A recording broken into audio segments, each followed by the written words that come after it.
So, all right, guys. So, today we are going to be talking about CORS. That's cross origin requests. Now, the what's cross origin request and why do we need it?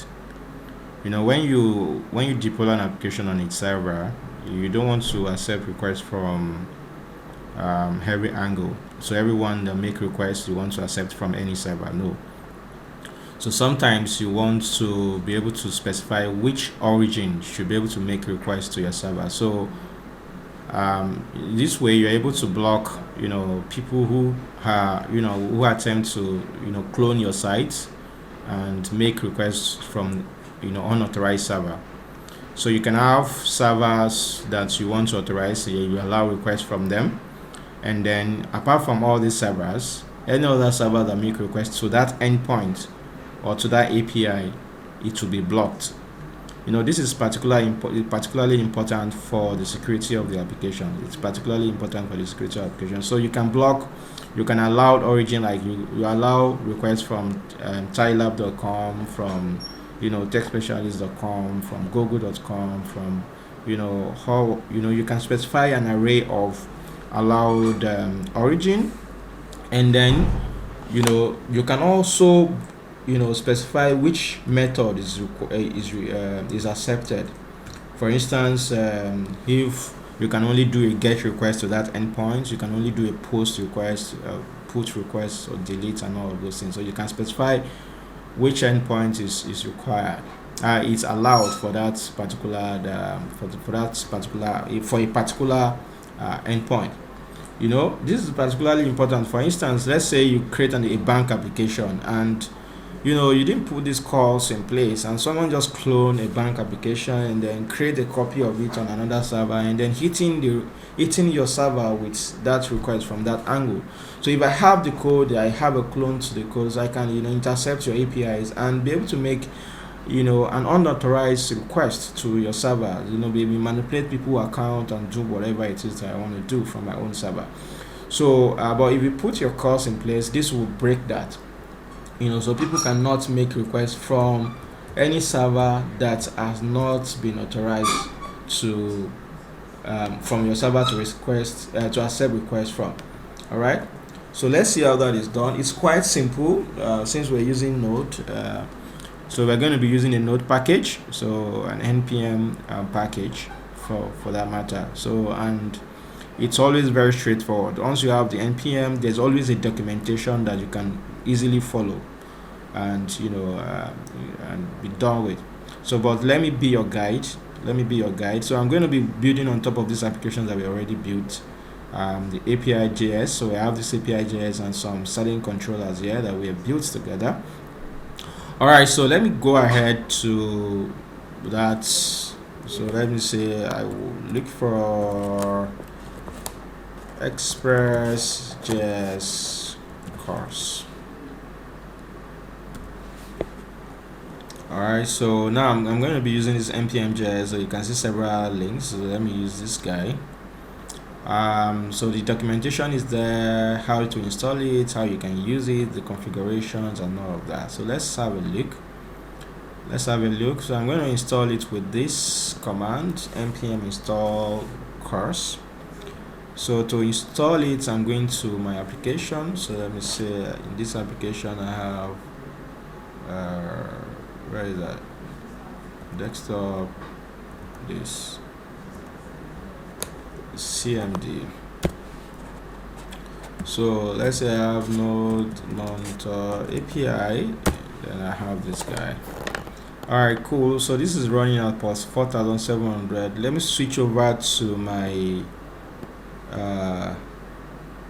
my Postman and do a request to users to get users.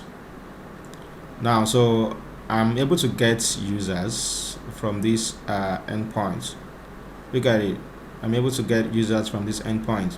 Now, because this is a tool, even when you do a course, you might not even catch Postman. So I'm going to write a simple JavaScript, and so from that simple JavaScript, we can make requests to it. So let's say I just simply create from this. Let me create a folder. Let me create from here. Let me create a new folder. So let me call it front end. Front end.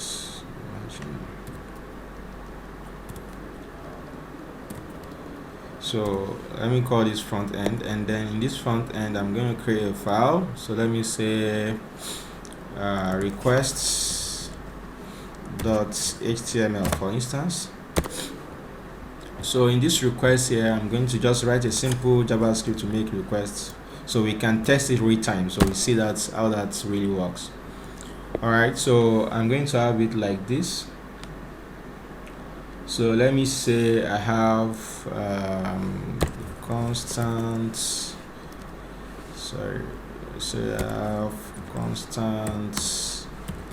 get users, which is an asynchronous request.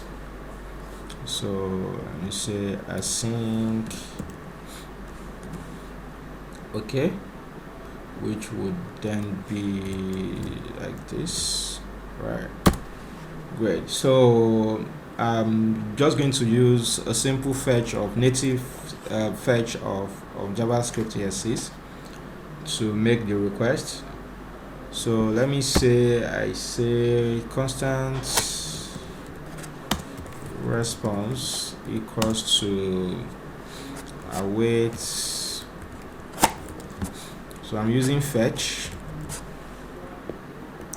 So fetch takes a number of URL, input, request info, init, and all of those things, and in this case I'm returning promise. So this is the endpoint I'm making the request to, and then this is the request option here. Now, so the request option, I'm not really teaching us how to make requests with JavaScript, but this one is just for us to be able to test the CORS. So the method I want to use, so I have that. Maybe it's post, maybe it's get, maybe it's put, whatever. And then the headers, so which will allow me to specify the data type, the content type, and the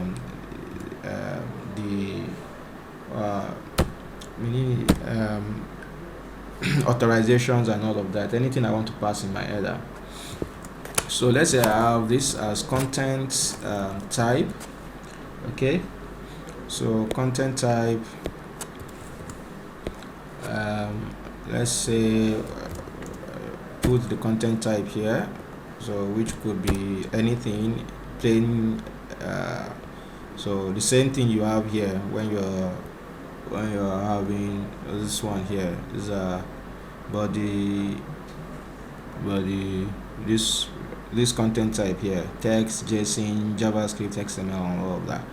So we can have that as also the content type here. This is just, I'm just creating that template for us to ride with. So, and then I also want to pass authorization. So the same way, here in the header here, we passed authorization, and then we passed term content type here. So but this is within the JavaScript, so I have authorization the same way my backend is expecting it. So I have that there, okay. Then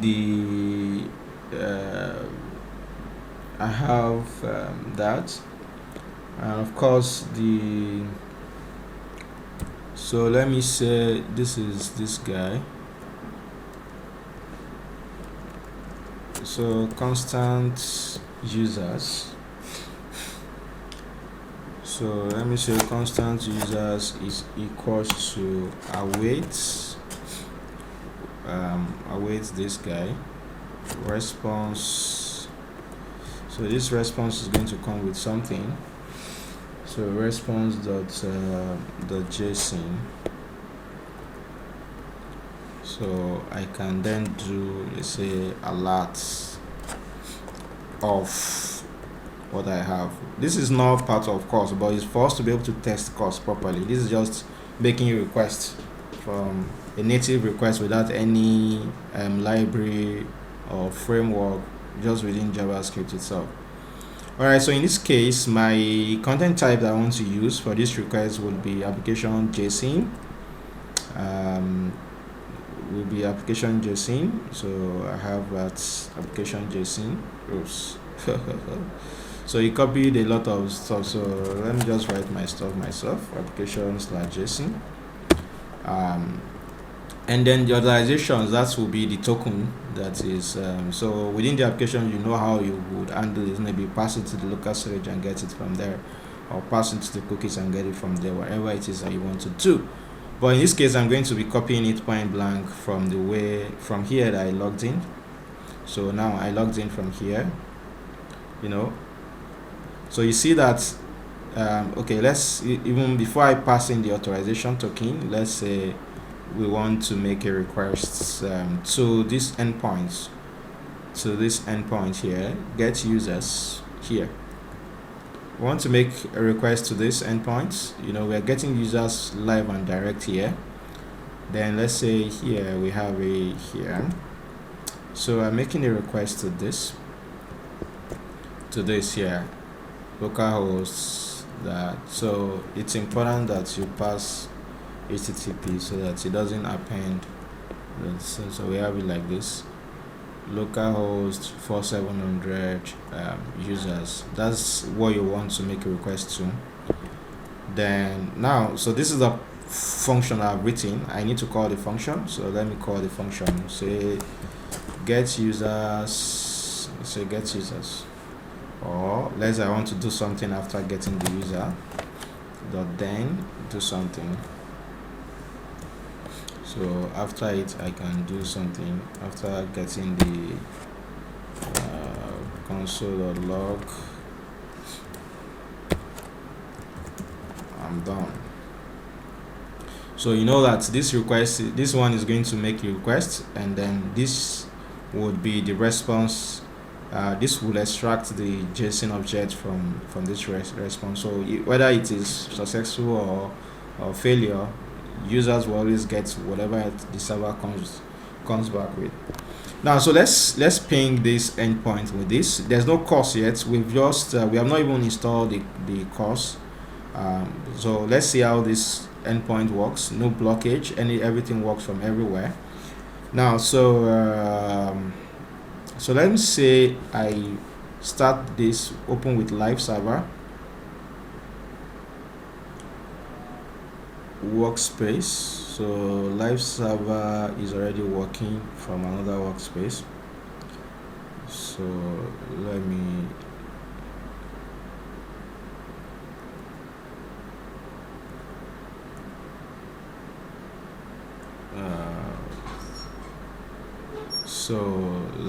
see. I have live server working in another distance, so it needs to be off. So but it's not a problem. Let me just open this file from where we have it like this, front end. Let me open it. Open with let's say Chrome, for instance. Inspect. So now, so we have this. So failed to execute function window is not a valid HTTP method.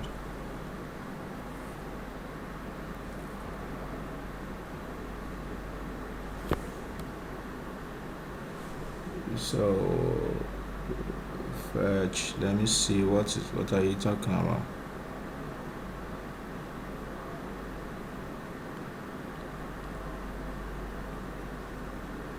Alright, so let me pull this file. This file, copy it, and put it in my server.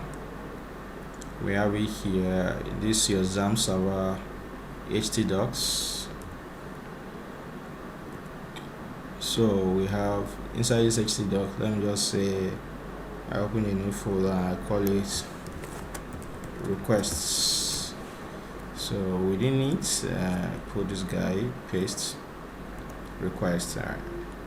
So now I can open my, this is localhost, and I have requests.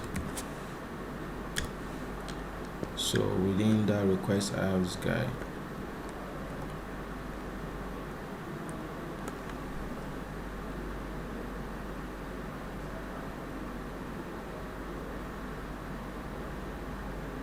Okay, so I did not specify HTTP method. It's get, that's the same thing that guy was saying. So let me say I'm using a get method here.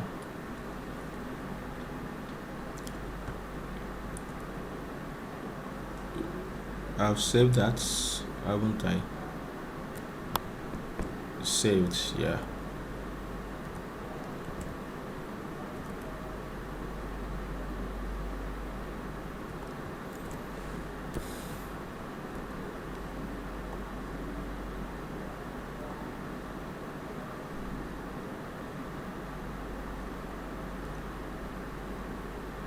Oh, yeah, sorry, I did not.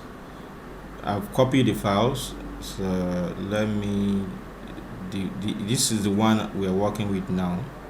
Let me open it with VS Code now. The one we're working with does not. This is the one we're working with. So let me say I use get now, right? So if you refresh that, as you can see that we have access to this thing from origin has been blocked by CORS policy. Request to this does not pass access. This is no access control. Is so it's it's not accepting requests from this guy. The where is it called? It's not accepting requests from here, from this. So this is a sample request. What's it called? Cross origin error that you get to see. Access to fetch at 4,700 users from localhost has been blocked by CORS policy. Response to pre-flight listings does not pass access control. All right. So no access control origin header is present on the request resources. So stuff like that. So error, it fails, whatever it is that it fails and all that. Okay, now so the first thing I'm going to do would be to so let's go to that place. All right, now we are going to install CORS here. So let me say I stop this server, Control C, stop the server, then have npm install CORS. Now so npm install CORS.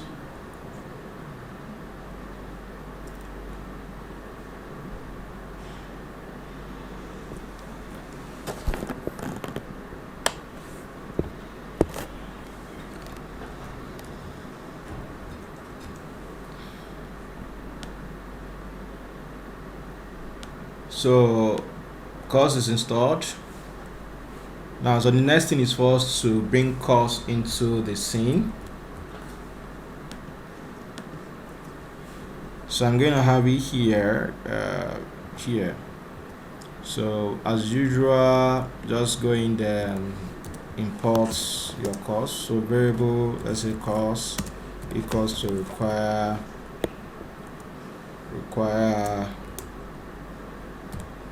CORS. Okay, require CORS. Then I'm going to use the CORS I have. So there are two ways you want to use a CORS. You can use it as a wildcard, like on all requests. You just write it once, or you can use it on specific requests or specific routes. This is what I want to allow. This is the rule I want to use, and all of those things. So you can use a global rule. So let's say I want to use a global rule. So I can come to this app.use body parser. So come here, put a comma, and then say use CORS as well. Okay. So I have this. this way. Now, so the default configuration for CORS is allow all origin. So you can see that this has that red flag disappeared. Okay, it disappeared for connection error connection fail because we have stopped the server. So let's restart the server. Node mon API. Now the server is restarted, and then we can go back and try to ping the API. So first of all, from here, ensure that stuff works here. So then from the browser, we ping it, and then you can see that it's saying that native code, stuff like that. So it's, you know, it's now working. JW2 must be provided. So because you notice that in your code here, where is this, that sample request here, we didn't provide JW2 header, we just say authorization, stuff like that, and that's why this one now. So it's not showing CORS error again because we've you know, included CORS, and the default settings, this default configuration for CORS is to allow requests from all origin, which can be disastrous. Okay, right? So the default configuration for it is to allow all requests from all origin. So first of all, let's pass in the authorization token into this space. So let me go into my Postman and get this header. So I'm going to copy this token and get it into that request, sample requests, put it here. Okay, now if I have this saved, so let me ping that endpoint again. You can see it's saying that JW2. So, and if I look at the request truly, so if I look at the request header is saying authorization and it's empty. So let me try it once more. So this time around, the authorization has, you know, that guy, and response has the response, the required response that it's supposed to have. So it's now, you know, it's now getting the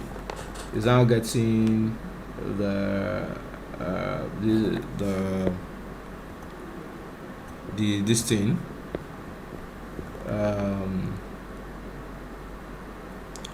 So yeah, so this is supposed to be a method JSON, so that's why it's saying so alert. So let me stringify it so we don't have to go to console to see it. JSON.stringify. So let me say stringify that users. So if I save this,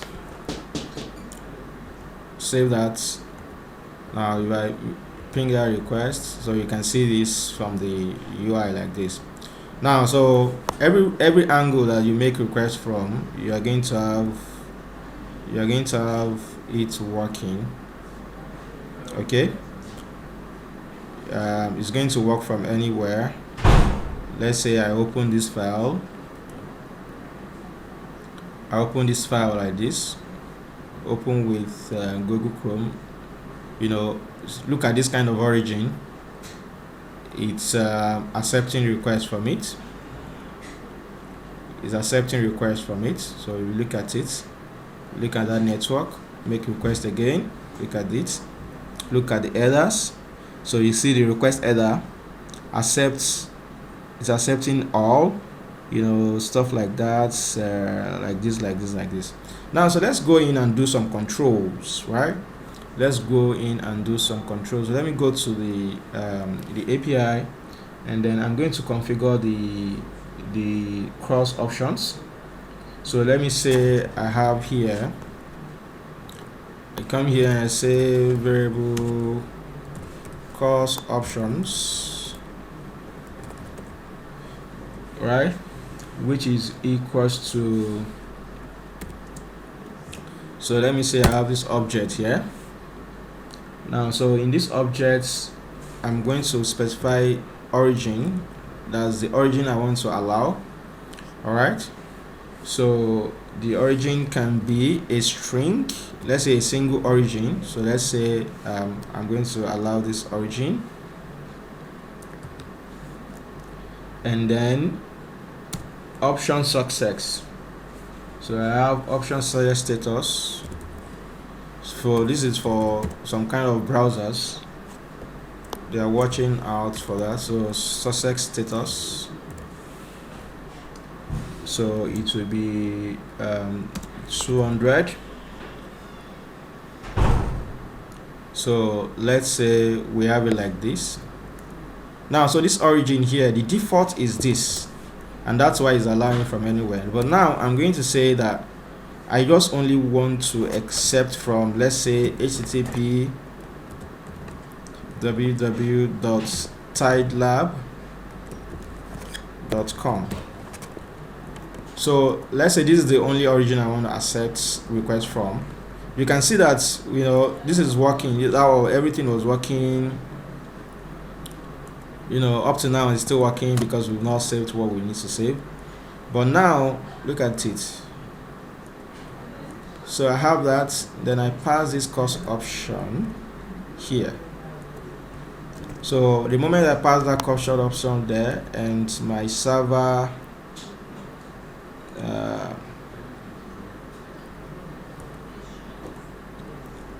CORS options. So my server has restarted. Now let me try to do the same request again.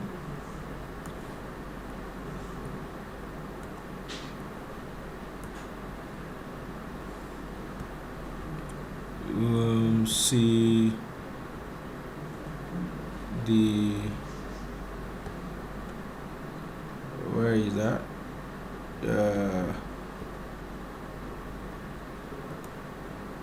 Origin, sorry, origin was not spelled correctly. So origin is this. Then try the same request. So it blocked. It's blocked. It's not working again. So you can read the access to this fetch, this guy from the original has been blocked, you know, by these things. The response to the previous, so it's telling me the only allowed origin is tidelab.com. So it has to come from this domain. Any other origin from localhost, whatever it is, it's not going to be allowed. All right. So but sometimes we're able to allow from multiple origins. You know, this is not allowed. You can see this is not allowed from here. It's not allowed from here or either. It's not going to be allowed from here either. You know, it's blocked. Now, so let's say I want to add this one. Let's say I want to allow from localhost, but I don't want to allow from this kind of origin like this. So I can do this. You know, we can come in here and specify arrays. You know, we can specify array of origins. So we can have stuff like this.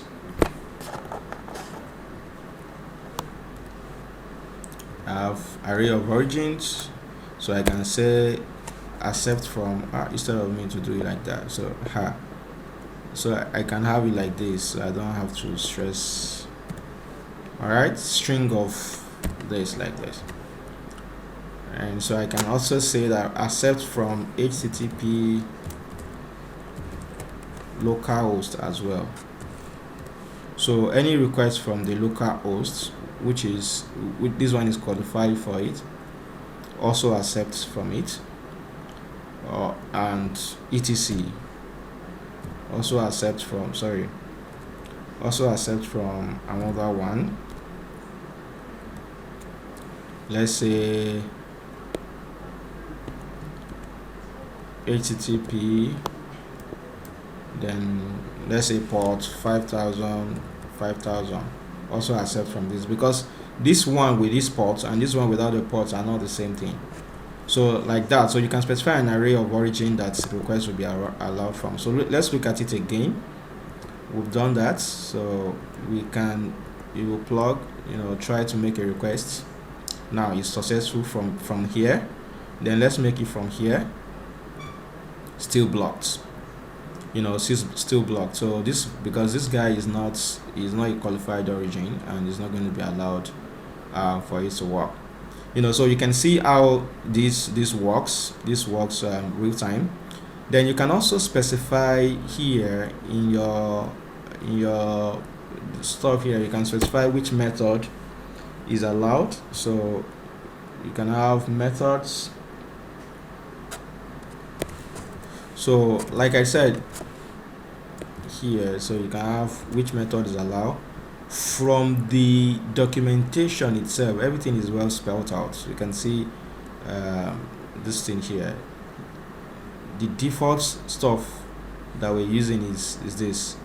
The default is allowed from everything. The default is method. All methods are allowed: get, head, put, patch, post, delete. So if you don't explicitly specify your own, it's going to use the default one. So but if you specify, then it will be overridden. So you can specify and say that, okay, in my own case, the only thing I want to allow is only I want to allow this method get and post alone. So every other methods will not go through. So let's say we allow that this method. So for some sort of method request that requires two levels, like delete and edit, options would be involved. But even when you are not allowing delete and this thing, so options may not be necessary. So you can have something like this. So here now, for this particular, for all endpoints in your things, it will only allow post and get. There won't be any other request will not be allowed. This is, you are using it wildcard. You understand? But you may use it specifically for a particular endpoint, not just wildcard. You can look at that from here. If you look at heat from here, this is a sample use case for a particular where is it? A particular request. You just inject it into that this thing alone. So this would only be working with that. So let's say you have another configuration, and then you inject it into a particular endpoint. So let's say you come in here, you have let's say we have this controller, and then in this controller here, you want to use it for only this space. So you do stuff like that CORS within here. So, and you would use that.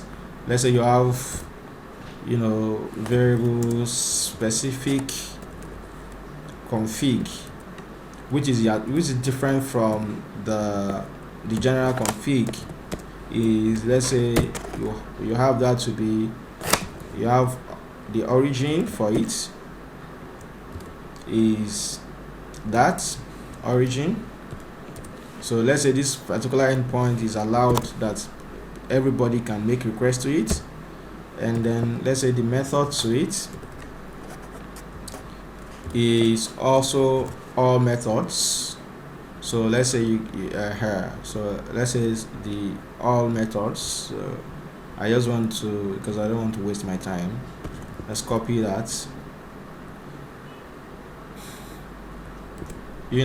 and let's say you want option status to be a different status code, not 200. Let's say you want no content, whatever. Now you can pass this one to this specific endpoint. So this one will behave differently. This particular endpoint would behave differently from the general endpoint. So if you look at this, you see that it's quite straightforward. So I'm looking forward to seeing it in your implementation. If you don't do it, the front ends are going to have issues, consuming your API. All right, save, and all the best.